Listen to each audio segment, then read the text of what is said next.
ہمارے رب ہمیں تو نے دیا رمضان ہے، بخشوائے ناج خود کو وہ بڑا نادان ہے۔ الحمد للہ نحمده ونصلی علی رسولہ الکریم۔ آج جو ہے گلے کی ایسی کی تیسی ہوئی ہوئی ہے، تو آج میں واقعی مختصر بات کروں گا، صرف ناغے سے بچنے کے لیے بیٹھ گیا ہوں۔ تو انشاءاللہ اللہ سے پوری امید ہے کہ کل تک ٹھیک ہو جائے گا، کیونکہ وہ اینٹی بایوٹک اب لینا شروع کیا۔ اینٹی بایوٹک میں لیتا نہیں ہوں زیادہ، کوشش کرتا ہوں بغیر اس کے، لیکن اب گزارا نہیں ہو رہا کیونکہ رمضان ہے، تو اس سے اس لیے آج واقعی سچی مچی کا مختصر بیان ہوگا۔ ایک چیز ابھی میرے سامنے آئی ہے، تراویح کے تفسیر کے لیکچروں میں یہ باتیں مناسب بالکل بھی نہیں ہیں، لیکن جب بار بار ایک بات کو ریپیٹ کیا جاتا ہے نا تو پھر مجبوری بن جاتا ہے بولنا۔ جہلم والی سرکار نے نا میرے خلا والے کلپ پہ پہلے بھی یہ میسج دیا اور اب دوبارہ یہ میسج کہ مفتی صاحب جو ہے ٹی ایل پی سے ڈر گئے ہیں، تحریک لبیک والوں سے ڈر گئے ہیں، ڈرنے کی وجہ سے انہوں نے وہ کلپ بھی ہٹا دیا ہے۔ اب کہے گا کہ دیکھو گلا بھی ان کا ڈرنے کی وجہ سے بیٹھ گیا ہے، کلپ بھی ہٹا دیا، وہ جو میں نے بیان نہیں کیا تھا مذہبی جنونی انلسٹڈ کر دیا، اور اب لوگوں کی توجہ ہٹانے کے لیے خلا پہ پورا کلپ ریکارڈ کروا دیا مفتی صاحب نے۔ جہلم والی سرکار سے میں کہوں گا بس کر جاؤ، خدا کے لیے کیا کر جاؤ، بس کرو، حد ہوتی ہے بدتمیزی کی۔ میں نے جو ٹی ایل پی والا کلپ ریکارڈ کروایا تھا نا، وہ ٹی ایل پی والا تھا ہی نہیں۔ وہ میں نے کہا تھا کچھ لوگ مذہبی جنونی قسم کے عورت کو مارنے کی کوشش کر رہے ہیں۔ مجھ سے اس میں غلطی یہ ہوئی تھی کہ میں نے یہ کہہ دیا تھا کہ لبیک کے نعرے بھی لگ رہے ہیں، حالانکہ لبیک کے نعرے، لبیک یا رسول اللہ کے نعرے لگے نہیں تھے۔ اب یہ زبان سے غلطی سے نکل گیا۔ اس میں بعد میں جب میں نے دوبارہ وہ کلپ دیکھا نا تو اس میں لبیک یا رسول اللہ کے نعرے نہیں لگے تھے۔ مجھے یہ خیال ہوا کہ اس سے جو ہے ٹی ایل پی والے یہ اپنے اوپر لے کے جا رہے ہیں، حالانکہ میری نیت ان پہ رد کرنا نہیں تھی۔ تو پہلے ایڈمن نے اس میں یہ ریکارڈ کروایا کہ بھئی یہ مفتی صاحب کا مقصد کسی تحریک کو برا بلا کہنا نہیں ہے۔ پھر ہم نے دیکھا کہ ایک چیز میں شر پھیل رہا ہے اور ہماری نیت بھی یہ نہیں تھی، تو کوئی بھی عقل مند ہوگا وہ کیا کہے گا، بھائی ایسی چیز کو ہٹا دو جس سے سوسائٹی میں انتشار پھیل رہا ہے۔ تو اس پہ تعریف بنتی ہے، اس پہ ڈرپوک اور بزدلی کے تانے نہیں بنتے۔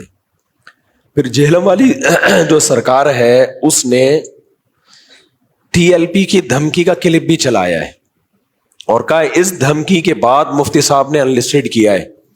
حالانکہ آپ انلسٹڈ کرنے کو اور دھمکی کی ڈیٹ کو دیکھ سکتے ہیں، انلسٹڈ پہلے ہوا ہے، دھمکی بعد میں آئی ہے۔ سمجھتے ہو کہ نہیں سمجھتے؟ تو خلا والا کلپ آپ لوگ پورا مکمل سنیں۔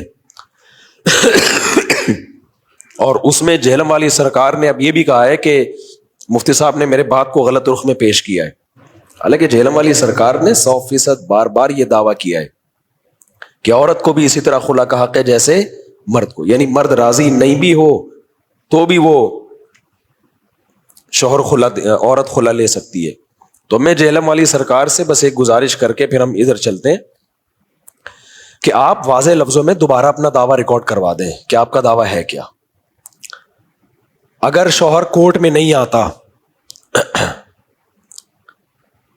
وہ ایک الگ بحث ہے، ہم کہہ رہے ہیں کورٹ میں آ جاتا ہے، عورت الزامات ثابت کرتی ہے، الزام لگاتی ہے، لیکن وہ الزامات کو ثابت نہیں کر سکتی، اور اس کے بعد شوہر خلا نامے پہ سائن بھی نہیں کرتا، بلکہ یہ ثابت ہو جاتا ہے کہ شوہر میں کوئی خرابی نہیں ہے، تو کوئی خرابی نہیں ہے، پھر بھی عورت کہتی ہے کہ مجھے علیحدگی چاہیے اور شوہر سائن نہیں کرتا۔ اب آپ کو میں موقع دے رہا ہوں دوبارہ اپنا دعویٰ ریکارڈ کروا دیں کہ کیا ایسی صورت میں کورٹ جب خلا کی ڈگری پکڑائے گی تو پھر عورت کا خلا کنسیڈر ہوگا یا نہیں ہوگا؟ دوبارہ کرا دیں، میں آپ کو دوبارہ چانس دے رہا ہوں. کیا خیال ہے بھائی؟ لیکن یہ سوچ کے کرائیے گا کہ میرے پاس آپ کی تمام ویڈیوز پہلے سے ہم نے ڈاؤن لوڈ کی ہیں، آپ وہ ویڈیو ہٹا نہیں سکتے. سمجھتے کہ نہیں سمجھتے؟ لیکن ہمیں خوشی ہوگی کہ اگر آپ کا اور ہمارا دعویٰ ایک ہو جائے تو پھر تو اور کیا چاہیے ہمیں، کسی کو ذلیل کرنا، رسوا کرنا مقصد نہیں ہے. لیکن میں یہ بات آپ لوگوں کو ضرور بتاؤں گا کہ جب آپ مجتہدین کو چھوڑو گے نا، دیکھو عامی آدمی نے تقلید ہی کرنی ہوتی ہے، وہ ابو حنیفہ کی نہیں کرے گا نا تو اس زمانے کے اسکالر کی کرے گا. تو اس مصیبت سے بچانے کے لیے ہم آپ کو کہتے ہیں کہ مجتہدین کو فالو کرو. تو میں جہلم والی سرکار کو دوبارہ موقع دے رہا ہوں کہ آپ دوبارہ اپنا دعویٰ ریکارڈ کروا دیں. آپ کا یہ دعویٰ ہے نا کہ میں نے غلط الزام آپ پہ ڈالا ہے، آپ 2 لفظوں میں یہ ریکارڈ کروائیں کہ کورٹ میں شوہر پہنچا، عورت نے اس سے خلا مانگا، شوہر نے خلا نہیں دیا، کوئی الزام بھی اس پہ غلط ثابت نہیں ہوا. ایسی صورت میں پھر بھی کورٹ اگر ڈگری پکڑا دیتی ہے اس کو، طلاق یا خلا کنسیڈر ہوگا یا نہیں ہوگا. آپ دوبارہ ریکارڈ کروا دیں، آپ 2 جملے بولیں، ایران توران کی کوشش بولو نہ کریں. جب آپ کرائیں گے نا تو پھر میں ری ایکشن کروں گا اس کے اوپر، کہ پھر میں اس پہ آپ کو ری ایکٹ کروں گا، اور 2 سینٹینس میں ہی ری ایکٹ کروں گا. میں پھر زیادہ لمبا چھوڑا 1.5 گھنٹے کا بیان نہیں ہوگا. تو جہلم والی سرکار کی مثال ایسے ہے جیسے کوئی شخص مسجد سے چپل چوری کرے. اب آپ کو پتا ہے کہ پاکستان میں اہل سنت والجماعت میں 99% لوگ حنفی ہیں، ایسا ہی ہے نا؟ اب ظاہر ہے جو چپل چوری کرے گا 99% چانس ہے کہ وہ حنفی ہو. کیا خیال ہے بھائی؟ لیکن وہ حنفی ہونے کی وجہ سے نہیں چوری کر رہا، وہ چور ہونے کی وجہ سے کر رہا ہے.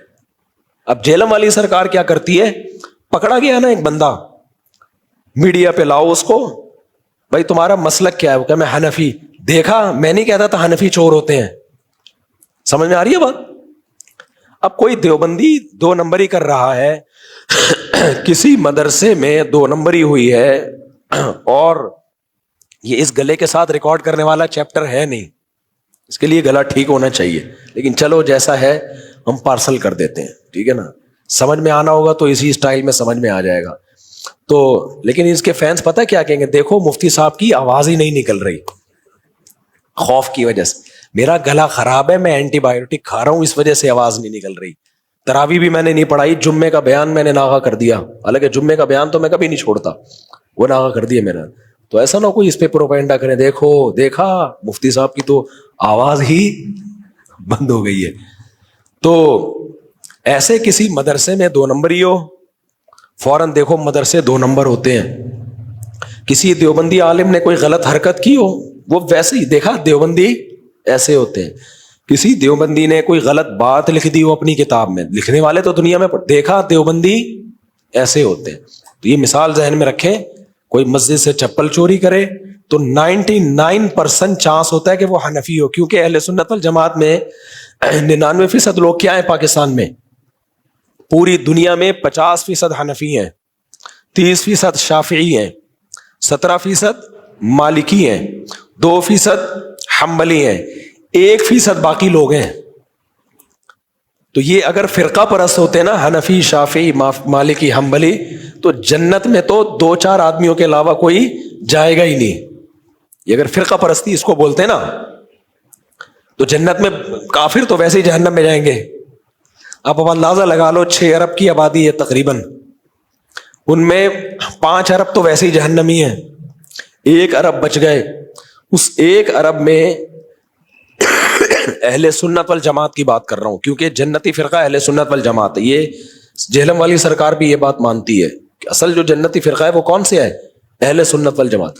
تو اہل سنت والجماعت کے 4 مکاتب فکر ہیں، اور یہ مشاہدے پر مبنی حقیقت ہے کہ 50% سے زیادہ حنفی رہے ہیں. اب کتنے ہو گئے ہیں؟ 50%. تھوڑی سی کمی آئی ہے اب. پہلے تو ہمیشہ سے زیادہ تر حنفی ہی رہے ہیں، بہت زیادہ. تو 50% حنفی. اور یہ ڈاکٹر ذاکر نائک کی تحقیق ہے جو میں نے خود سنی ہے, میں نے ڈاکٹر صاحب سے براہ راست سنی ہے, سننے کی ضرورت بھی نہیں ہے, تو ویسی گراؤنڈ ریئلٹی ہے نا, آپ نیٹ پہ سرچ کریں گے آ جائے گا. تو اہل سنت والجماعت میں 50% کون لوگ ہیں؟ حنفی ہیں. 30% شافعی ہیں. ملیشیا, انڈونیشیا, یہ پورا شافعیوں کا علاقہ ہے, شام میں بھی بہت سارا حصہ. اور حنفیوں میں جو ہے یہ شام میں, مصر میں, اور ترکی تو پورا حنفی ہے ٹوٹلی, افغانستان, ازبکستان, تاجکستان, امام بخاری کا شہر بخارا وہ ٹوٹلی حنفی ہیں. میں تو گیا ہوں وہاں پہ. تو پھر یہ بر صغیر کی آبادی کتنی زیادہ ہے, یہ تو 17% مالکی ہیں جو افریقہ کی طرف ہیں, 2% حنبلی ہیں جو سعودی عرب میں ہیں. حنابلہ سعودیہ کے علاوہ کہیں بھی نہیں ہے. اور 1% بلکہ اس سے بھی کم اہل حدیث ہوں گے, سلفی ہوں گے جو, اچھا یہ سب کسی ایک اس پہ جمع نہیں ہے یعنی یہ بکھرے ہوئے ہیں. جیسے 50% جو حنفی ہے نا, تو ان کے پاس ایک لا ہے, صدیوں سے وہی چلا آ رہا ہے. 30% شافیوں کی متعین کتابیں ہیں, وہ سب ایک اس پہ جمع ہیں. 17% مالکیہ کی متعین کتابیں ہیں. 2% حنابلہ کی متعین کتابیں جو سعودی عرب کی یونیورسٹیوں میں پڑھائی جاتی ہیں. جو 1% اہل سنت والجماعت میں بچتے ہیں نا, اہل حدیث سلفی, یہ ان کی ایک کتاب نہیں ہے. ان میں ہر آدمی دوسرے سے ایک مختلف مکتبہ فکر رکھتا ہے. سمجھتے ہو گے نہیں؟ اس میں جہلم والی سرکار کے الگ نظریے ہیں, جناب توصیف الرحمان راشدی صاحب کی الگ دنیا ہے, مولانا اسحاق صاحب جو تھے ابھی کچھ دن پہلے ان کا انتقال ہوا, اللہ ان کی مغفرت کرے, ان کا ایک الگ ہوگا. پھر ناصر الدین البانی کی ایک الگ رائے ہوگی, شیخ بن باز کی ایک, اگرچہ شیخ بن باز 90% حنبلی تھے وہ, بلکہ 99% حنبلی تھے, 1% میں انہوں نے تھوڑا سا امت کے اجماع سے انحراف کیا ہے. تو وہ جو 1% بچتے ہیں وہ بھی کسی بھی جگہ پہ ٹکے ہوئے نہیں ہیں. تو اب مجھے ایک بات بتاؤ کہ 5 ارب تو گئے جہنم میں کافر, 1 ارب میں 99% جو اہل سنت والجماعت میں تھے وہ فرقہ پرستی کی وجہ سے جہنم میں جائیں گے. بھلے بعد میں نکل آئیں گے لیکن جائیں گے تو نا, کیونکہ فرقہ پرستی تو جہنم میں لے جاتی ہے انسان. اور جو 1% بچیں گے ان میں بھی وہ ایک دوسرے کے خلاف ہیں, وہ کہتا ہے یہ ٹھیک نہیں, وہ کہتا ہے یہ ٹھیک نہیں. تو 4 اور 6 آدمی ٹوٹل جنت میں جائیں گے, جس میں ایک جہلم والی سرکار ہوگی, ایک جناب توصیف الرحمان راشدی صاحب ہوں گے, جناب پروفیسر غامدی صاحب ہوں گے, لیکن ان کے بھی وہاں جا کے ٹائٹ پھڈے ہوں گے, کیونکہ یہ تینوں فرقہ پرستی کے خلاف ہیں. جنت میں جائیں گے اس بیس پہ کہ یہ تینوں فرقہ پرستی کے کیا ہیں, خلاف ہیں. اس بیس پہ ان کو جنت ملے گی, کیونکہ حنفیوں کو مانتے ہیں, کیونکہ ہم تو مقلد ہیں نا, اندھے مقلد ہیں ان کی رائے میں. تو اندھا مقلد کہاں سے جنت میں جائے گا بھائی؟ تو ہم لوگ جائیں گے جہنم میں سارے کے سارے. اور میرے تو اللہ معاف فرمائے اتنے بچوں کے ساتھ اتنی بڑی فیملی آدھی جہنم, تو اللہ بچائے. ہمارے خاندان سے نا کہیں اللہ بچائے یار جہنم سے, ڈر بھی لگ رہا ہے ایسی باتیں کرتے ہوئے, ٹھیک ہے نا. تو اب مجھے ایک بات بتاؤ, یہ 3 سے 4 آدمی ہوں گے ٹوٹل جو کہاں جائیں گے, جنت. اور ان کو جنت اس بیس پہ ملے گی کہ یہ کسی کی تقلید نہیں, یہ صرف قرآن حدیث کو مانتے تھے, اس بیس پہ جنت ملے گی. اصول ان کے ٹائٹ تھے بقول ان کے, لیکن وہاں جا کے ان کے کیا شروع ہوں گے جنت میں, پھڈے. کیونکہ ہر آدمی نے قرآن و حدیث کی تشریح دوسرے سے مختلف پیش کی بھی ہے. سمجھتے ہو کہ نہیں سمجھتے؟ تو اس لیے میرے بھائی یہ منجن بک رہے ہیں فرقواریت کے نام پہ. اور کوئی حنفی یا دیوبندی اگر غلط کر رہا ہے تو وہ دیوبندیت کے کھاتے میں مت ڈالو. دوسری بات میں بار بار آپ سے کہتا ہوں, دیوبندی کوئی فرقہ نہیں ہے. جہلم والی سرکار کہتی ہے 1857 میں دیوبند مدرسے کی بنیاد رکھی گئی, اس سے پہلے دیوبند نام کا کوئی فرقہ نہیں تھا. تو دیوبند مدرسے کی بنیاد رکھی گئی ہے, لہذا یہ 1857 میں پیدا ہونے والا فرقہ ہے. میں جناب سے عرض کرتا ہوں جہلم اکیڈمی کی بنیاد سن 2006 یا 7 میں رکھی گئی ہے. اگر 1857 میں دیوبند مدرسے کی بنیاد رکھنے سے ایک نیا فرقہ اس کو آپ کہہ رہے ہو, تو جہلم اکیڈمی تو 57 پتہ نہیں 7 یا 6 میں، ہو سکتا ہے سال آگے پیچھے ہو جائے، 2000 کے بعد ہی رکھی گئی ہے. تو یہ تو بالکل لیٹسٹ ورژن ہو گیا کہ نہیں ہو گیا؟ نہیں آئی میرا خیال ہے بات سمجھ. اور بھائی مدرسے کی بنیاد 1857 میں رکھی گئی ہے، فرقہ 1857 میں وجود میں نہیں آیا ہے. سوال پیدا ہوتا ہے جب فرقہ وجود میں نہیں آیا ہے تو اس کو دیوبند کا دم لگانے کی ضرورت کیا تھی؟ اس پہ سیدھا سیدھا مسلمان بولتے ہیں اپنے آپ کو، دم لگانے کی ہم نے نہیں لگائی ہے دم، یہ دم پبلک نے لگائی ہے. کیونکہ کچھ علماء ایسے تھے، جناب احمد رضا خان بریلوی صاحب، ان کے نظریات بہت ڈیفرنٹ تھے. وہ میلاد شریف اور تیجا 40واں 12 ربیع الاول ان چیزوں کو بہت پروموٹ کیا انہوں نے. تو جن لوگوں نے احمد رضا خان بریلوی کو فالو کیا ان کو بریلوی کہا جانے لگا. جنہوں نے ان کو فالو نہیں کیا، یہ نہیں کہ جنہوں نے علماء دیوبند کو فالو کیا، نہ، جنہوں نے احمد رضا خان بریلوی کی تعلیمات سے اتفاق نہیں کیا ان کو عوام نے فرق کرنے کے لیے کیا کہنا شروع کر دیا؟ دیوبندی کہنا شروع کر دیا. ورنہ یہ وہی اسلام ہے جو ہندوستان میں آیا تھا، قدیم اسلام. سمجھتے ہو کہ نہیں سمجھتے؟ اور وہ فقہ حنفی کی شکل میں آیا تھا.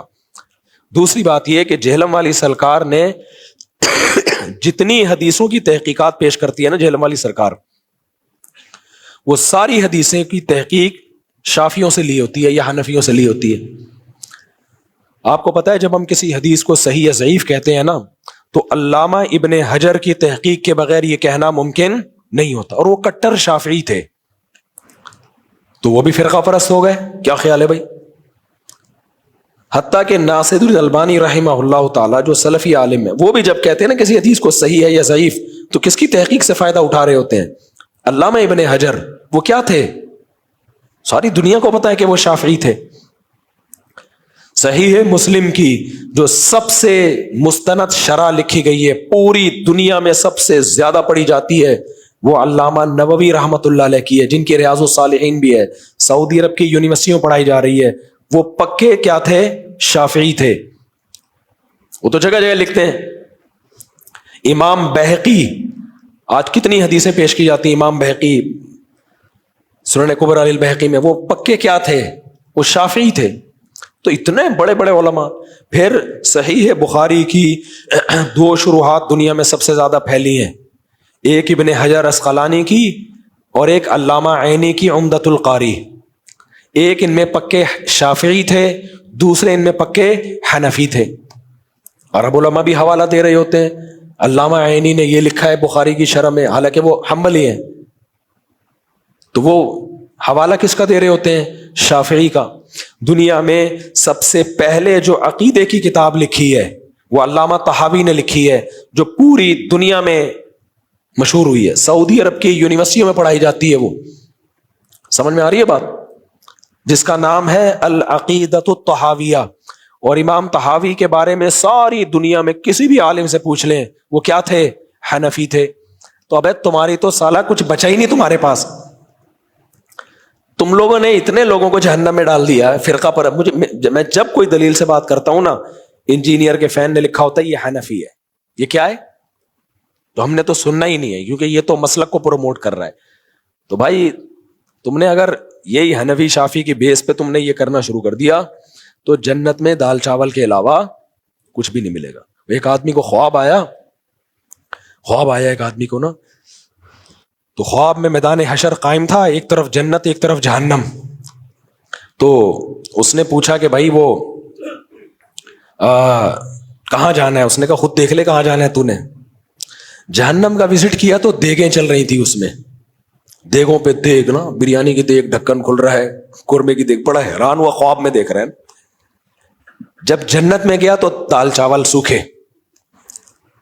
اس نے فرشتوں سے پوچھا کہ یار یہ کیا مذاق ہے یار، یہ کیا چل رہا ہے یہاں پہ؟ فرشتوں نے کہا 4 آدمیوں کے لیے دیگ پکائیں کیا؟ ٹوٹل 4 آدمی جنت میں آئے ہیں.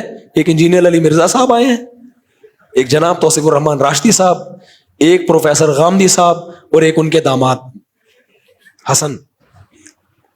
کیونکہ 4 آدمی سمجھتے ہیں دنیا میں یہی ہیں، باقی سارے کیا تھے؟ ابو حنیفہ، شافعی، مالک، احمد بن حنبل، اور یہ محدثین کی ایک خلافتیں چلی ہیں. پہلے بنو امیہ کی خلافت میں زیادہ تر حنفی تھے. جو ججز کے عہدے پر فائز تھے. پھر بنو عباس میں بھی زیادہ تر جو اسلامی عدالتوں میں زیادہ تر, سب نہیں, وہ بھی احناف زیادہ. پھر خلافت عثمانیہ تو قائم ہی احناف نے کی ہے, وہ تو ٹوٹل حنفی تھے جنہوں نے ترکی پہ خلافت قائم کی اور حرمین کو بچا کے رکھا انہوں نے. لیکن ان کا ظرف بڑا تھا, ان کو وہ فرقہ پرست نہیں تھے, وہ کہتے تھے ہم حنفی ہیں لیکن شافعی بھی ہمارے بھائی ہیں, وہ بھی قرآن و حدیث کو مانتے ہیں. جہاں اختلاف ہوتا ہے تو امام شافعی کی رائے کو ترجیح دیتے ہیں. انہوں نے سعودی عرب سے فقہ حنبلی کو ختم نہیں کیا, حکومت حنفیوں کی تھی حرمین پر, لیکن حرم میں مصلی حنابلہ کا بھی تھا. ٹھیک ہے بھائی, یہ بھی ہمارے بھائی ہیں. اس بیس پہ امت میں چھوٹی موٹی کبھی لڑائی کسی جاہل میں ہو گئی ہے تو ہو گئی ہو, بڑے پیمانے پر امت میں ان بیسس پہ لڑائی نہیں. اب آ کے ان کمبختوں نے کیا کیا ہے, اتحاد کے نام پہ لڑائیاں ڈال دی ہیں.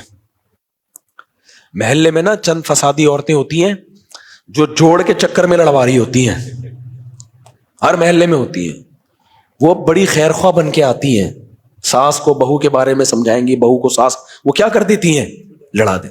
تو یہ فسادی ٹائپ کے وہی خواتین جیسے, بعض سب خواتین نہیں ہوتی بھائی, لوگ کہتے ہیں خواتین کے خلاف بولتے ہیں, میں پاگل تھوڑی ہوں, میں اپنے بھی اپنے گھر میں عزت کے ساتھ میں نے رہنا ہے. تو جیسے بعض مرد بھی فسادی ہوتے ہیں نا, جن کی میں مثالیں دے رہا ہوں تو مرد ہیں. تو دوسری بات یہ, ابھی پھر یہ سارا چیپٹر رہ جائے گا, بس اتنا ہی کافی ہے آج کے لیے. اب ہم آگے درس کی طرف چلتے ہیں. یہ جو ہے سورہ مائدہ میں بہت سارے اللہ نے احکام ہمیں دیے, جن میں پہلا حکم حرمت علیکم المیتۃ والدم ولحم الخنزیر وما اہل لغیر اللہ بہ. یہ بھی اسلام کی خوبی ہے کہ اللہ نے نا ہمارے لیے ناپاک چیزوں کو حرام کر دیا.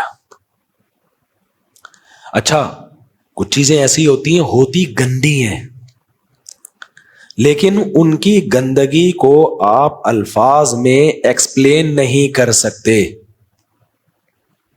دلائل کی دنیا میں گندا ہونا ثابت نہیں کر سکتے. وہاں ہمیں ضرورت ہوتی ہے خدائی تعلیمات کی, ایک ایسی ذات کی جو کہہ دے کہ غلط ہے تو سب مان لیں کیا ہے, غلط. مثال کے طور پر, مثال بڑی بےہودہ ہے لیکن اب کیونکہ اس کا آلٹرنیٹ کوئی ہے نہیں. دیکھو, محرم رشتوں سے شادی کرنا یہ اچھا عمل ہے یا پلید عمل ہے؟ بہن سے شادی, بیٹی سے شادی, غلیظ گندا پلید عمل ہے یا نہیں ہے؟ لیکن اگر کوئی آپ سے ڈیبیٹ شروع کر دے کہ کیوں گندا عمل ہے, آپ دلائل کی دنیا میں ثابت کر سکتے ہو, بولو نا, آپ دلائل کی دنیا میں ثابت کر سکتے ہو. میں نے بتایا تھا نا, ایک فرانسیسی خاتون آئی, مجھ سے کہنے لگیں کہ یہ اسلام میں ہومو سیکسولیٹی منع کیوں ہے. میں نے کہا گندا عمل ہے, لڑکا لڑکے سے کر رہے ہیں تو گندگی ہے. کہنے کیا مطلب گندگی کیوں ہے, جب وہ بھی راضی ہے وہ بھی راضی ہے. تو اب ان لوگوں سے کوئی کہے کہ اگر کوئی باپ معاذ اللہ بیٹی کے ساتھ یہ ریلیشن کرتا ہے, اس کو تو آپ بھی گندا کہتے ہو نا, گورے بھی کہتے ہیں گندا عمل ہے, تو آپ بتا دو اس میں گندگی والی کیا بات ہے. تو کچھ چیزیں محسوس کرنے کی ہوتی ہیں, اگر آپ میں گندگی نہیں ہے تو آپ کو خود صحیح ہوا فطرت پہ, تو آپ کو لگے گا بھائی یہ گندا ہے, چاہے ہم الفاظ میں اس کو ایکسپلین, یہ پلید عمل ہے, چاہے الفاظ میں ایکسپلین نہیں کریں. اور آسان مثال دیتا ہوں, ایک آدمی گوں کھا رہا ہے, گوبر. شروع میں گوبر کھانے سے انسان کو تکلیف ہوتی ہے, کیا خیال ہے, بو آئے گی نا, لیکن عادی ہو گیا تھوڑا تھوڑا. جیسے جادوگر ہوتے ہیں نا, یہ گوبر کھاتے ہیں. 2 جادوگروں کا عاملوں کا پھڈا ہو گیا تھا وہاں لانڈی میں, تو پھڈا ہو گیا نا تو وہ راز اگلنا شروع, پھڈے میں آدمی سچ بولنا شروع کر دیتا ہے. تو ایک دوسرے سے کہہ رہا ہے, ابے تو کتنا بڑا جادوگر ہے, تو بتا کتنا گوں کھاتا ہے. یہ جادوگر گندگی میں رہتے ہیں نا تاکہ جنات کی ان سے دوستی ہو جائے. تو اس نے بتایا میں تو اتنے کھا لیتا ہوں پیڑے گوبر کے, تو کتنے کھا لیتا ہے. تو وہ حیران ہو رہا تھا تیسرا بندہ, بے سال کی تم کیا کھا رہے ہو یار. تو یہ جو گوبر ہے نا, گوبر کوئی کھا سکتا ہے نا, بہت گندا ہے. لیکن آپ یوز ٹو ہو جاؤ نا, تھوڑا تھوڑا تھوڑا تھوڑا تھوڑا, اور امیون سسٹم بھی آپ کا اسی حساب سے بڑھتا رہے, ایسا نہ ہو کہ مر جاؤ, تو آپ کو یہ گندا بولو نہیں لگے گا. آپ دیکھ لو نا, کچھ لوگ گندگی کے عادی ہوتے ہیں, نہاتے نہیں 6 مہینے, تو ان سے کوئی بولے یار پسینے کی بدبو آ رہی ہے, گندے ہو, تمہیں محسوس نہیں ہو رہا؟ وہ کہہ رہے نہیں, ہمیں محسوس نہیں ہو رہا. تو وجہ کیا ہے؟ اس کی فیلنگ چینج ہو گئی ہے, سمجھتے ہو؟ تو اب مسئلہ یہ ہے کہ جیسے جو گوں کھا رہا ہے, آپ اس کو دلائل سے ثابت کرو یہ گندا ہے, اس کی دلائل کی دنیا میں آپ جنگ نہیں جیت سکتے اس سے. اوکے, کیوں گندا ہے؟ آپ کہو دیکھو اس میں سے تو بدبو آ رہی ہے, کہہ رہے تجھے آ رہی ہے, مجھے تو نہیں آ رہی. آپ کو نہیں, کسی سے بھی پوچھو, وہ کہتا ہے دیکھو شراب کی بدبو ہوتی ہے کہ نہیں ہوتی؟ ہوتی ہے. کتنے لوگ پیتے ہیں, ان کو تو بدبو بولو نہیں آتی. جو سگریٹ پینے کے عادی ہوتے ہیں ان کو خود بدبو آتی ہے اس سے؟ نہیں آتی. ساتھ والے کو کتنی سخت بدبو آتی ہے. تو اتنی ایسا مناظرہ ہوگا, 6 گھنٹے ہو جائیں گے اور آپ کسی نتیجے پہ نہیں پہنچو گے. بالآخر آپ ہتھیار ڈال کے اس گوبر میں چینی ڈال کے آپ بھی اس کے ساتھ شریک ہو جاؤ کہ یار تو جیتا میں ہاں. حقیقت یہ دلائل کی دنیا میں قائل نہیں کیا جا سکتا. اس سے پتہ چلتا ہے بھائی کچھ چیزیں ایسی ہوتی ہیں جس کے لیے پہلے سے آپ کا مزاج ٹھیک ہو, آپ نیچر اور فطرت پر ہو, تو پھر آپ فیلنگ کے ذریعے بتا سکتے ہو کہ یہ گندی ہے یا یہ اچھی ہے. فیلنگ اگر آپ کی نیچر پر ہے, اگر آپ کی فیلنگ نیچر پر ہے, بیٹی یا بہن سے شادی کا انسان تصور بھی نہیں کر سکتا. اگر آپ کی فیلنگ نیچر پر ہے, ہومو سیکشولیٹی کے عمل سے آپ کو الٹی سن کے بھی الٹی آنا شروع ہو جائے گی, لیکن نیچر چینج ہو گئی تو گئے کام سے. اب خوب سمجھ لو, اسلام نے ہمیں بتا دیا کہ ہومو سیکشولیٹی بری چیز ہے, محرم رشتوں سے نکاح کرنا بری چیز. کل جو آیتیں آئی تھی نا, اللہ نے بتایا ماں سے نہیں نکاح کر سکتے, بیٹی سے نکاح نہیں کر سکتے, اور پھپھی سے نکاح نہیں کر سکتے, خالہ سے نکاح بولو نا نہیں کر سکتے, اور سوتیلی بیٹی سے شادی نہیں کر سکتے, اپنی بہو سے شادی نہیں کر سکتے. یہ ہماری فیلنگ کو فطرت پہ رکھنے کے لیے, یہ دماغ سے نکال دو کہ ان سے کبھی, تمہاری ساس سے بھی نہیں کر سکتے, بہو اپنے سسر سے نہیں کر سکتی کبھی بھی نکاح, وہ باپ بن گیا ہے وہ. تو خوب سمجھ لو, جیسے یہ اسلام کا حسن ہے کہ اس نے ہمیں نیچر کے اصول بتا دیے کہ ماں بیٹی بہن یہ نکاح پلید عمل ہے ان سے, اور ان کے علاوہ جو غیر محرم عورتیں ہیں ان سے نکاح پلید نہیں ہے بلکہ تمہاری فطرت کا حصہ ہے. یہ اسلام اگر گائیڈ نہ کرتا تو عقل سے یہ چیزیں سمجھ میں نہیں آتی. تبھی تو گوروں میں ہومو سیکشولیٹی بھی پھیل گئی ہے, بیٹیوں سے زنا بھی پھیل گیا ہے, اور جو ایتھیس لوگ ہیں نا اب تو وہ بہن اور بیٹی سے نکاح کو بھی پروموٹ کر رہے ہیں. وہ کہہ رہے ہیں جانور بھی تو یہ کام کرتے ہیں نا, تو کر لیے انسان تو کیا ہے. تو اسی طرح یاد رکھو کچھ چیزیں کھانے پینے کی ایسی ہیں جو انسان جب سلیم الفطرہ ہوتا ہے تو اس کی طبیعت اس کی طرف کبھی بھی مائل بولو نہیں ہوتی. لیکن اگر اس میں خدائی تعلیمات ہمیں گائیڈ نہ کرتی تو ہم عقل کا غلط استعمال کر کے ان چیزوں کو حلال کر لیتے. جیسے مرا ہوا جانور, بکری مر جائے آپ کے گھر میں, انسانی طبیعت اس کے گوشت کو کھانا قبول بولو نہیں کرتی. اب گورے کی تو فطرت ہی چینج ہو گئی نا, گورے کی فطرت چینج ہو. اسی طرح کسی کتے نے جانور کا شکار کیا, بکری کا شکار کیا, ہرن کا, وہ مارا, اس کو کھا رہا ہے وہ. آپ اگر نیچر پہ ہوگے نا آپ کا دل نہیں چاہے گا کہ یہ جانور کاٹ کے میں کھا جاؤں, گھن آئے گی آپ کو. مہمان کو بولو گے نا ایک کتے نے مارا تھا, کھا رہا تھا, 6 بوٹیاں بچ گئی تھی تو میں لے آیا, یہ اس کے کباب ہیں. عقل پرست ہوگا تو آپ سے بحث, آپ کا شکریہ ادا کرے گا, تھینک یو بھائی, بوٹیاں دھو لی تھی نا کیونکہ کتے کا تھوک لگا تھا, ہاں دھو لی تھی, بس صحیح ہے, پاک ہے. تو اسلام کا مسلم قوم پر یہ احسان ہے کہ کھانے پینے کی چیزوں میں اسلام نے ایک حدود متعین کر دی. وہ چیزیں جو انسانیت پر زیب نہیں دیتی تھی, انسانیت کے وقار کے خلاف تھیں, ان تمام قسم کے جانوروں پر اسلام نے پابندی لگا دی. تبھی خنزیر کو حرام کر دیا, کتے بلی کو حرام کر دیا. اور آپ حیران ہوں گے چائنا میں کتے بلی کھائے جاتے ہیں نا, سب چائنیز وہ بھی نہیں کھاتے, ان کو بھی گھن آتی ہے.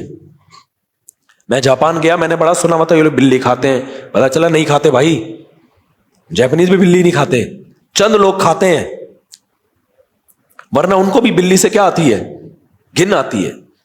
چائنا والے بھی سارے کتے نہیں کھاتے ہیں, مخصوص لوگ ہیں ان میں جو کتوں کو کھاتے ہیں.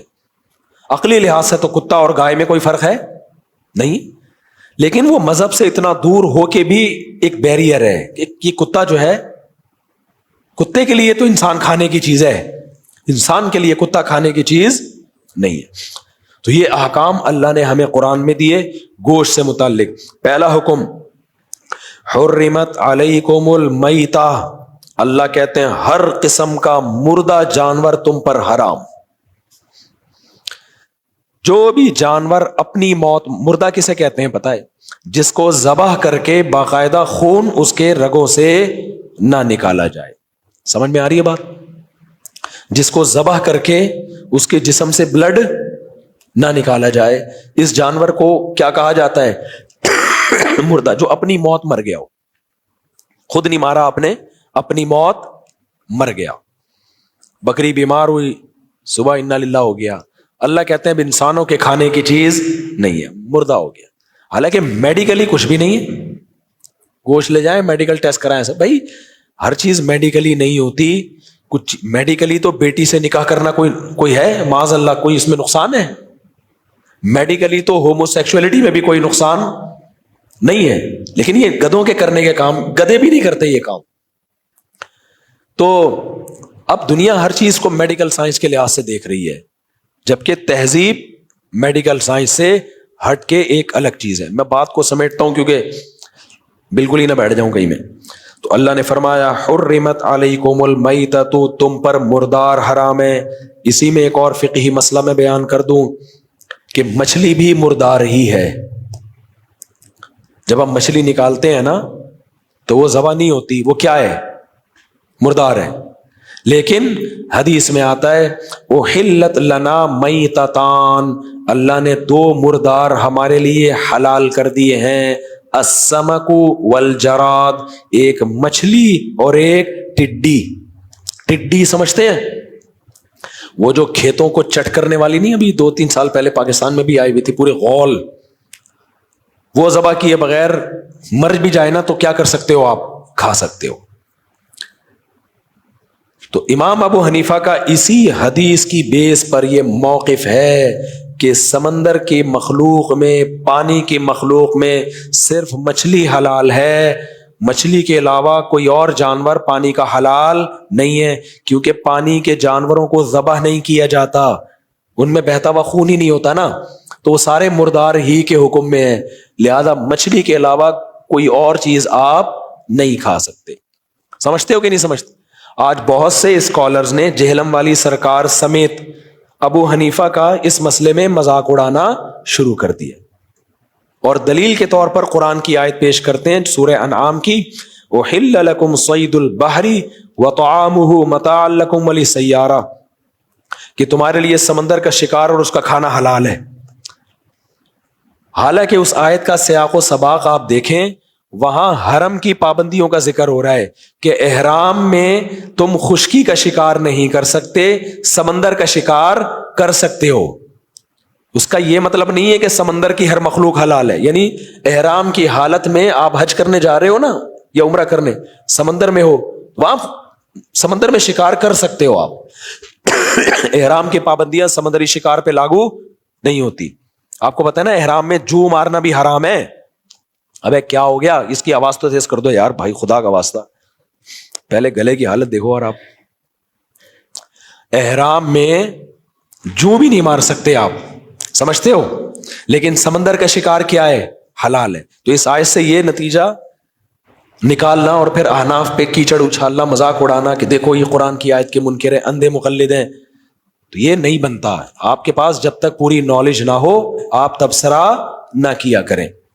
تو حدیث میں آتا ہے 2 مردار حلال ہیں, یعنی ہر طرح کے مردار حرام ہے, اس سے مستثنا کس کو کیا گیا ہے, دو مرداروں کو. اور اسی کو حدیث میں کہا گیا مچھلی کے بارے میں والحل میتتہ کہ اس کا مردار ہمارے لیے حلال ہے. تو دوسری حدیث میں اس کی تفسیر ہے کہ اس مردار سے کون مراد ہے؟ مچھلی مراد ہے. دوسری بات یہ کہ میں نے ایک بیان میں یہ بات کہی تھی کہ اگر سمندر کی ہر مخلوق ہی حلال ہے تو سمندر سے تو ایسا ایسا گند نکلتا ہے نا وہ چائنا والے بھی نہیں کھائیں گے وہ. تو پھر قرآن کی جو یہ آیت ہے وَيُحَرِّمُ عَلَيْهِمُ الْخَبَائِثَ اللہ خبیث چیزوں کو تم پر حرام کر رہا ہے, اس آیت کا پھر مطلب کیا ہوگا؟ سمجھ میں آ رہی ہے بات؟ اس آیت کا کوئی مطلب پھر بنتا نہیں ہے. تو خبیث چیزیں تو حرام ہے نا. تو بعض لوگوں نے اس کا جواب دیا جن میں جہلم والی سرکار بھی سر فہرست ہے. انہوں نے اس کا جواب یہ دیا کہ بھئی یہ تو آپ نے خود سے اس کو خبائث میں داخل کر لیا ہے. جب اللہ کہہ رہا ہے حلال ہے تو خبائث میں داخل نہیں ہے. تو میرا پھر ایک آخری سوال یہ ہے کہ اس کا مطلب یہ ہوا کہ پھر سمندر میں یا پانی کی مخلوق میں مگرمچھ اور کچھوا بھی حلال ہونا چاہیے. پھر آپ ایک جگہ ٹکو. اور سعودی عرب کے علماء شیخ صالح العثیمین ان لوگوں کی رائے یہی ہے کہ سمندر کی ہر مخلوق حلال ہے. تو ان کا یہ فتویٰ موجود ہے کہ پھر وہ کہتے ہیں ان سے کسی نے پوچھا کہ کیا مگرمچھ اور کچھوا بھی حلال ہے؟ انہوں نے کہا ہاں وہ بھی حلال ہے. ہمارے جو اسکالر ہیں نا وہ آدھی بات کرتے ہیں اور آدھی پی جاتے ہیں. تو پھر آپ پبلک کو صرف یہ نہیں بتاؤ کہ کیکڑا حلال ہے, پھر آپ پبلک کو یہ بتاؤ کہ کچھوے کے انڈے بھی آپ اسی طرح کھا سکتے ہیں جیسے مرغی کے انڈے پکا کے کھاتے ہیں, اور مگرمچھ کے انڈے بھی آپ کے لیے اسی طرح حلال ہیں جیسے کچھوے کے انڈے حلال ہیں. جہلم والی سرکار نے اس اشکال کا جواب دیا ہے. وہ جواب یہ دیا ہے کہ کیکڑا اس لیے حلال ہے کہ وہ پانی کے بغیر زندہ نہیں رہ سکتا, جبکہ مگرمچھ پانی کے بغیر زندہ بولو رہ سکتا ہے, اس لیے وہ حرام ہے. اور کچھوا بھی پانی کے بغیر زندہ رہ سکتا ہے. تو سرکار کی خدمت میں عرض یہ ہے کہ کچھوے کی دو قسمیں ہیں, ایک ہوتا ہے خشکی کا کچھوا, ایک ہوتا ہے پانی کا کچھوا. اور مگرمچھ بھی زیادہ تر پانی کے اندر رہتا ہے. وہ خشکی کا جانور, کبھی کسی جنگل میں مگرمچھ دیکھا آپ نے؟ تو جیسے کیکڑا پانی میں رہتا ہے, کبھی کبھار انجوائے کرنے کے لیے باہر آ جاتا ہے, تو مگرمچھ بھی پانی کا جانور ہے, کبھی کبھار انجوائے کرنے کے لیے باہر آ جاتا ہے. تو جس دن انجوائے کرنے کے لیے باہر تشریف لائے, کائنڈلی آپ اس کو پکڑے, کباب بنا کے کھائیں. پھر میں کہوں گا کہ آپ کا جو دعویٰ ہے حنفیوں کے خلاف, آپ اس دعوے میں سچے ہو. کھاتے نہیں ہیں تو کم از کم یہ بولیں کہ یہ حلال ہے. یہ لوگ پینترے بدلتے ہیں بہت زیادہ, اور جو جانور حلال ہے اس کے انڈے بھی کیا ہیں؟ حلال ہیں. تو جہلم میں کچھوے کے انڈے بکنے چاہیے. سمجھ میں آ رہی ہے بات؟ ہاں, خشکی کے کچھوے کی بات نہیں کر رہا. کچھوا تو دو طرح کے ہوتے ہیں, پانی کے کچھوے بھی ہوتے ہیں, کبھی کبھار باہر آ جاتے ہیں, جیسے کیکڑا کبھی کبھار کہاں آ جاتا ہے. تو جس دلیل سے کیکڑا حلال ہے اسی دلیل سے کچھوا بھی. تو ابو حنیفہ کا شکر ادا کرو, تمہیں کچھوے کے انڈے اور کچھوے کے انڈوں سے اور مگرمچھ کے انڈوں سے تمہیں انہوں نے بچا لیا. تو اس لیے ہمارا موقف بہت مضبوط ہے کہ سمندر میں صرف مچھلی حلال ہے, مچھلی کے علاوہ کوئی اور مخلوق حلال نہیں ہے. اچھا, جہلم والی سرکار کی عادت یہ ہے الزامات لگانے میں ماہر ہیں. جہلم والی سرکار نے کہا ہے ایک بیان میں, اور لوگ نکال لیں گے انشاءاللہ وہ کلپ, خود ہی نکال لیں گے لوگ. ایک بیان میں کہا ہے کہ ویل مچھلی حنفیوں کے نزدیک ناجائز ہے. یہ بھی پھینکی ہے لمبی بیٹھے بیٹھے. جب مچھلی مان لیا تو وہ ناجائز بولو نہیں ہے. ہر طرح کی مچھلی حلال ہے. اور ایک آخری سوال میرا, دیکھو عرب 3 طرف سے پانی میں ڈھکا ہوا ہے, جزیرہ عرب ہے نا. اگر یہ کیکڑا اور سمندر کی تمام مخلوق مچھلی کے علاوہ حلال ہوتی, کسی ایک صحابی یا کسی صاحب علم تابعی سے دکھا دو کہ جنہوں نے مچھلی کے علاوہ کوئی چیز کھائی ہو پوری زندگی میں. نبی نے کبھی کیکڑے کو ہاتھ بھی لگایا ہو, صحابہ نے کبھی کیکڑا کھایا ہو, یا تابعین میں سے کسی نے مچھلی کے علاوہ کوئی مخلوق کھائی ہو کبھی بھی, کہیں بھی نہیں ملتا. تو اس لیے ابو حنیفہ پہ اعتراض کرنے سے پہلے آپ 100 دفعہ سوچا کرو. ابو حنیفہ جو تھے نا, وہ عبداللہ بن مسعود جو علم دیگر صحابہ پہ اللہ نے ان کو فضیلت دی ہے، پھر ابن مسعود کے شاگرد علقمہ اور اسود، پھر ان کے ابراہیم نخعی، پھر حماد الکوفی، یہ سب گدی نشین چلے آئے ہیں، ان کے شاگرد امام حنیفہ تھے. تو میں لوگوں سے کہتا ہوں کہ دیکھو، میں ایک تمہیں مثال دیتا ہوں. یار پھر بات لمبی ہو رہی ہے، بس چھوڑو اس کو، یہی ختم کرو. یہ مثال کسی اور وقت دوں گا. میں آپ کو ایک بات بتا ہی دیتا ہوں، اب جب آئی گئی ہے نا. ہمارے جاننے والوں میں میرے ایک استاذ نے ایک واقعہ سنایا ایک عامل کا. یہ قرآن یہاں رکھو، پھر سناؤں گا یہ واقعہ، پھر واپس دے دینا مجھے. ایک عامل کا واقعہ سنایا. وہ بالوں پہ دم کر کے دیتا تھا. بال پہ نا، لوگ جاتے تو کہتے میں بزرگ ہوں، میرے بال لے جاؤ اور وہاں رکھو گے، کام بن جائے گا. تو ہمارے استاذ کہتے ہیں میں نے اس عامل سے پوچھا تو کہاں کے بال دیتا ہے؟ تیرے سر کے بال تو ختم ہو نہیں رہے.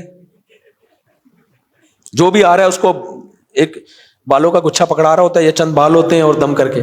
تو اس نے بتایا کہ میں زیر ناف بال دیتا ہوں ان کم بختوں کو، کسی کو بغل کے، کسی کو زیر ناف. تو وہ کہتے ہیں کہ میں نے ان سے پوچھا کہ یار تو یہ کیا حرکت کر رہا ہے لوگوں کے ساتھ؟ تو کہتے ہیں اس عامل نے کہا کہ یہ کمبخت خدا کا در چھوڑ کے جب میرے پاس آتے ہیں نا تو ان کمبختوں کی یہی سزا ہے کہ ان کو گندے بال دوں میں. میں بھی تم سے کہتا ہوں، قرآن و حدیث کو سب مانتے ہیں.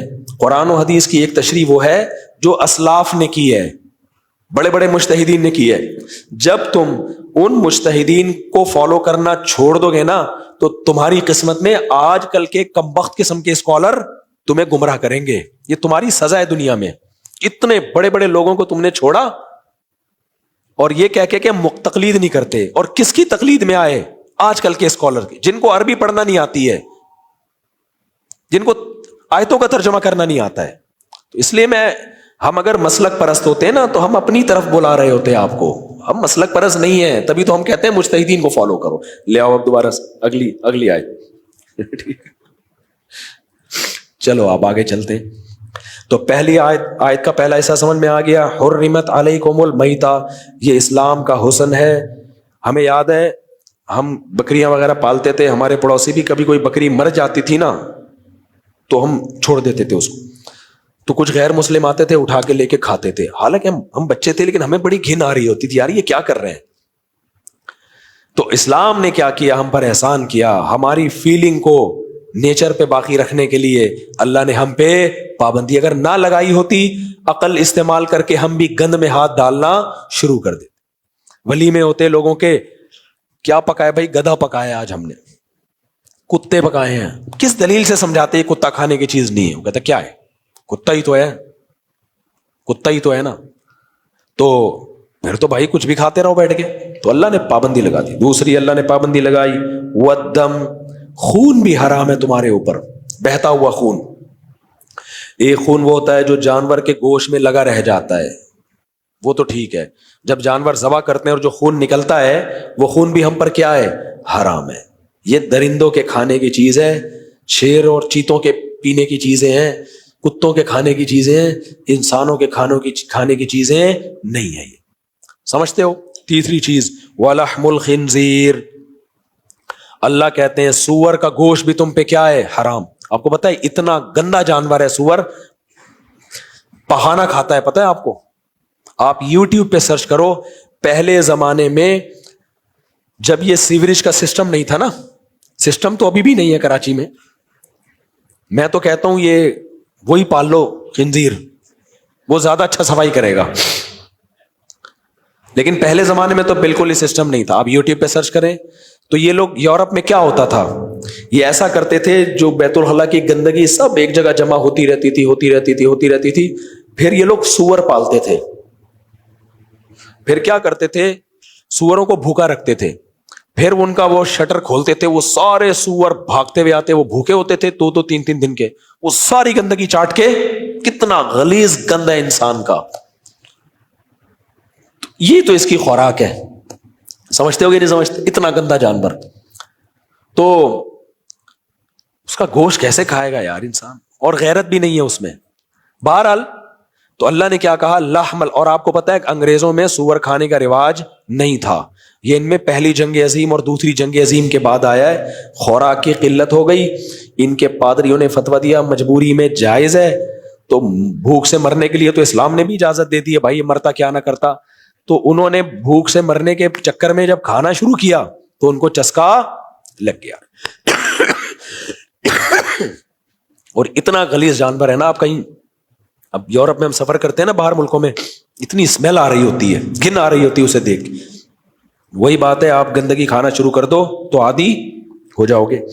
تو آگے اللہ نے فرمایا وَمَا أُهِلَّ لِغَيْرِ اللَّهِ بِهِ، جس جانور پر اللہ کے علاوہ کسی اور کا نام لے لیا جائے. یہ بھی روحانی گندگی آ گئی ہے. پیر کے نام پہ ذبح کر دیا، مزار کے نام پہ ذبح کر دیا، یہ بھی محسوس کرنے کی چیز ہے. توحید پرست آدمی ایسا جانور نہیں کھاتا. اس کی میں مثال دیتا ہوں اپنی دادی سے. ہماری دادی نا میت کے کھانے میں کبھی نہیں جاتی تھی. کسی کے یہاں میت ہو گئی نا، وہ دیگ بنا کے کھلا رہے ہیں سب کو، ہوتا ہے لوگوں میں. میری دادی نہیں جاتی تھی. ہم ان سے پوچھتے تھے دادی آپ کیوں نہیں جا رہی؟ وہ کہتی تھی مجھے مردوں کے کھانے حلق میں ہی نہیں اترتے، گھن آتی ہے. حقیقت ہے یہ. تو یہ محسوس کرنے کی چیزیں ہیں. تو یہاں بھی ایسا ہی ہے. اللہ کہتے ہیں جس جانور کو ذبح کیا گیا کس کے نام پہ؟ کسی بت کے نام پہ بھیٹ چڑھایا ہے، مزار پہ بھیٹ چڑھایا کسی بزرگ کے نام پہ، وہ انسانوں کے توحید پرستوں کے کھانے کی چیز نہیں ہے. وَالْمُنْخَنِقَةُ، کچھ جانور طبعی موت مرتے ہیں. اللہ کہتے ہیں اب تم شکار کرو گے، شکار کر کے جانور ہلاک کرو گے نا، تو شکار کی بھی بہت ساری قسمیں ہیں. صرف ایک قسم حلال ہے، باقی ساری کیا ہے؟ حرام. وہ کیا ہے؟ المنخنقۃ. حلال جانور تم نے گلا گھونٹ کے اگر مارا ہے اس کو بھی تمہیں کھانے کی اجازت بولو نہیں ہے. کیسی پاکیزہ تعلیمات ہے. بلڈ اندر رہ جاتا ہے، سارا گندا خون. گورے جب کھانا پکاتے ہیں نا، آپ ان کا کھانا دیکھو، خون نکلتا رہتا ہے سالن میں. اور خون گندی چیز ہے، بیماریاں بھی ہوتی ہیں اس میں. اب تو وہ بھی ذبیحہ کی طرف آ رہے ہیں آہستہ آہستہ کہ یار ذبح کر کے کھایا کرو. تو جس جانور کا گلا گھونٹ کے مار دیا اس کو بھی کھانے کی اجازت نہیں. والموقوذۃ، اللہ کہتے ہیں جس کو پتھر پھینک کے مارا ہو اور اس سے وہ مر گیا ہو، وہ جانور بھی کھانے کی اجازت بولو نہیں ہے. یہاں اب گولی کا شکار آ گیا. دیکھو دھار والی چیز اگر ماری نا اپنے جانور کے، بسم اللہ اللہ اکبر پڑھ کے تیر چلایا، وہ اس کے گھپ گیا، آپ قریب پہنچے، جانور ٹھنڈا ہو چکا تھا، ذبح کرنے کا موقع نہیں ملا، تو وہ حلال ہے. کیوں؟ دھار والی چیز ماری ہے آپ نے اس کی، اور ذبح کرنے کا موقع ملا بھی نہیں ہے آپ کو. لیکن قرآن کہہ رہا ہے اگر پتھر سے مارا ہے، تو پتھر سے اگر مارا ہے جانور تو پھر وہ حلال نہیں ہے، بے شک اللہ اکبر پڑھ کے مارا ہو. اسی سے علماء نے استدلال کیا ہے کہ گولی کا شکار حلال نہیں ہے، کیونکہ گولی میں آگے دھار نہیں ہوتی. اب بعض عرب علماء کا موقف یہ ہے کہ گولی کا شکار حلال ہے، بسم اللہ اللہ اکبر پڑھ کے فائر کیا تو حلال ہے. لیکن جمہور علماء، جو خاص طور پہ حنفی مکتب فکر کے علماء ہیں، بر صغیر کے علماء، مصر میں، شام میں، جو بھی فقہ حنفی کو فالو کرتے ہیں، وہ کہتے ہیں حلال نہیں ہے. اس کی وجہ یہ ہے کہ گولی صرف یہ کرتی ہے کہ خون نکال دیتی ہے، تو پتھر بھی نکال سکتا ہے. قرآن نے ہر طرح کے پتھر کے شکار کو حرام قرار دیا ہے، چاہے وہ خون نکالے چاہے خون نہ نکالے.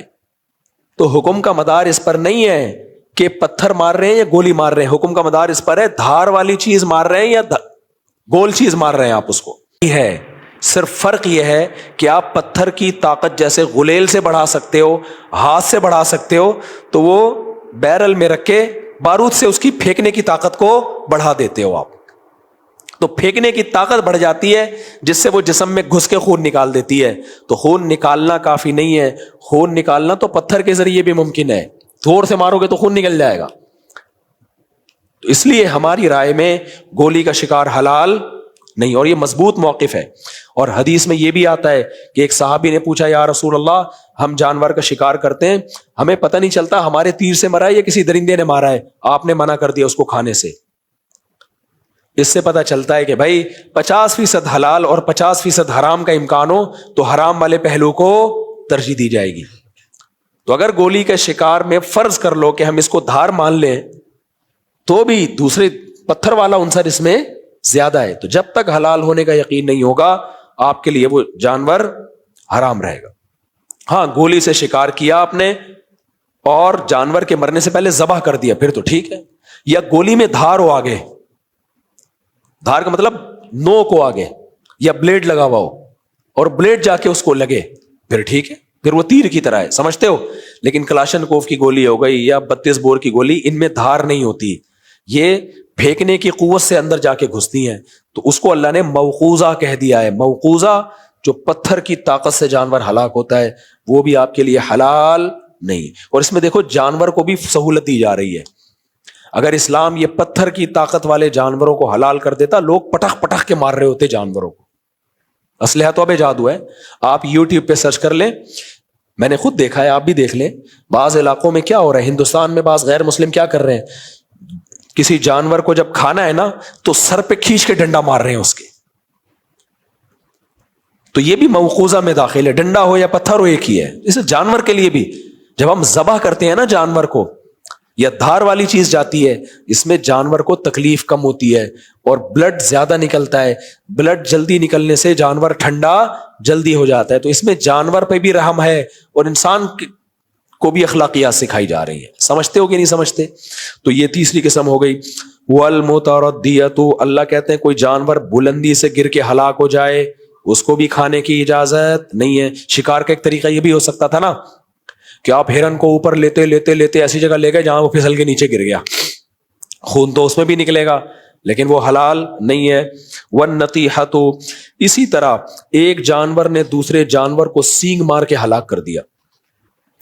اب سینگ میں دھار ہوتی ہے بہت دفعہ, لیکن وہ دھار آپ استعمال نہیں کر رہے, وہ کون استعمال کر رہا ہے؟ جانور. یہ ایک اشکال ہو سکتا تھا کہ اللہ اس کا مطلب دھار ہونی چاہیے, تو اللہ نے کہا نہیں, دھار والی چیز ہو اور تمہارا ہاتھ ہو اور تم نے بسم اللہ اللہ پڑھنا ہے, کسی اور جانور نے مار دیا. اسی وجہ سے علماء کا موقف یہ ہے, بر صغیر کے علماء کا, کہ مشینی ذبیحہ حلال بولو نہیں ہے. ایک ہی صورت حلال ہونے کی بچ جاتی ہے کہ آپ نے جانور کو پکڑنا ہے, گلے پہ آپ نے چھری چلانی ہے. اور ویسے بھی دیکھو اس میں اسلام نے انسان کی بھی ویلیو ہے کہ خود چھری چلائے. خود سے کہیں چھری گر کے چل گئی حلال نہیں ہے. اس کی دلیل کیا ہے؟ آگے آیتوں میں آ رہا ہے کہ یہود و نصارہ کا ذبح کردہ تمہارے لیے حلال ہے, ہندو کا ذبح کردہ ہمارے لیے حلال نہیں ہے. تو اس میں مذہب کی بھی قید لگائی ہے, مذہب کی قید, کہ مسلم ہونا چاہیے ذبح کرنے والا, یا عیسائی ہونا چاہیے, یا یہودی ہونا چاہیے, کیونکہ یہ سیم ہے. یہودی عیسائیوں کا جرم کم درجے کا ہے, آسمانی کتابوں کی طرف منسوب ہے وہ. اب مشین جو ہے جس سے ذبح کر رہے ہوتے ہیں مرغیاں لاکھوں, یہ یہودی ہوتی ہیں یا عیسائی ہوتی ہیں؟ بولو نا, یہ کچھ بھی نہیں ہوتی. آپ کہہ سکتے ہو بٹن دبانے والا تو مسلمان ہے نا, اس میں بٹن دبانے والا تو مسلمان ہے. تو بھائی قرآن سے ہمیں صاف پتہ چلتا ہے کہ یہودی, عیسائی یا مسلم کا ذبیحہ ہونا چاہیے. ہاتھ جو استعمال ہوگا وہ کس کا ہوگا؟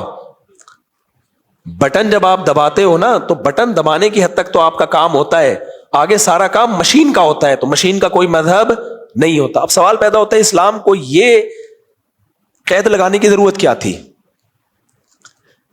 کہ بھائی مسلم ہو, بھائی چلو گلا کاٹ دیا, اس کا خون نکل گیا نا, تو اب یہ کیا کہ یار تو مشین کاٹے یا ہندو کاٹے یا سکھ کاٹے تو یہ کیا مسلمان ہو؟ اس کی بھی ایک وجہ ہے, خوب سمجھ لو. اس کی بھی ایک وجہ ہے کہ جو سلیم الطبع انسان ہوگا, دیکھو بہت ساری اس میں حکمتیں ہیں.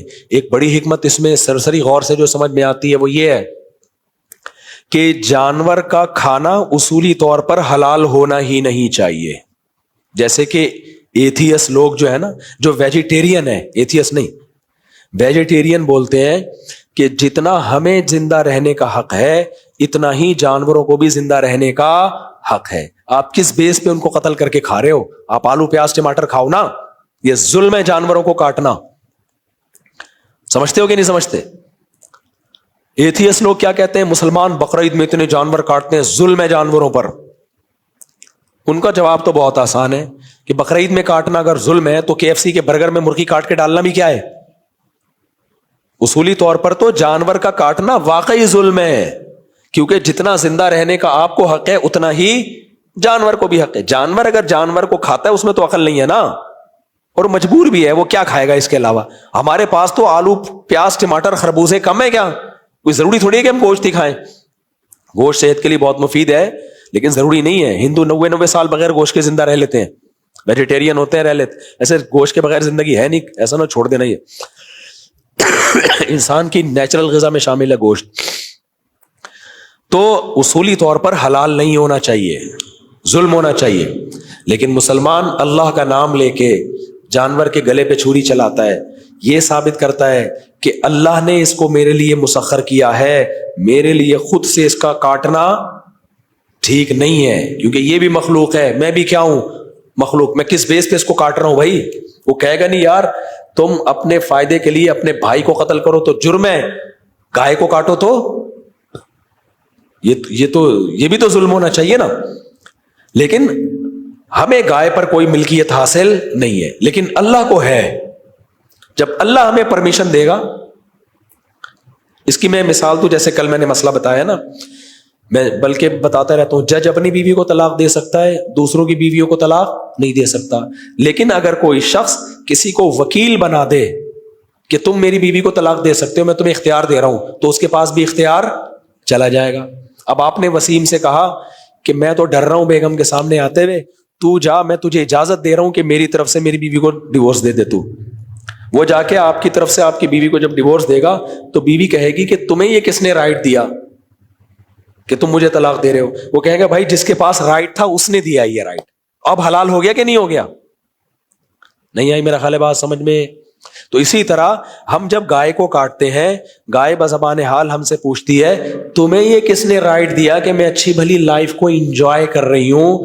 بکرا کہتا ہے ابھی میری جوانی کے دن آئے تھے, ابھی تم کمبخت 10 سال گرل فرینڈوں کے ساتھ گھومتے ہو, پھر جا کے شادیاں کرتے ہو, اور وہ بھی 4 کھینچ رہے ہوتے ہو.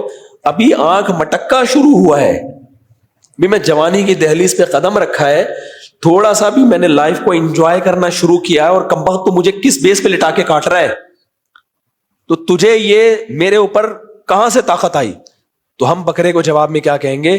واقعی ہمیں تیرے اوپر کوئی ولایت حاصل نہیں ہے, لیکن خدا کو ہم پہ بھی ہے اور تجھ پہ بھی ہے.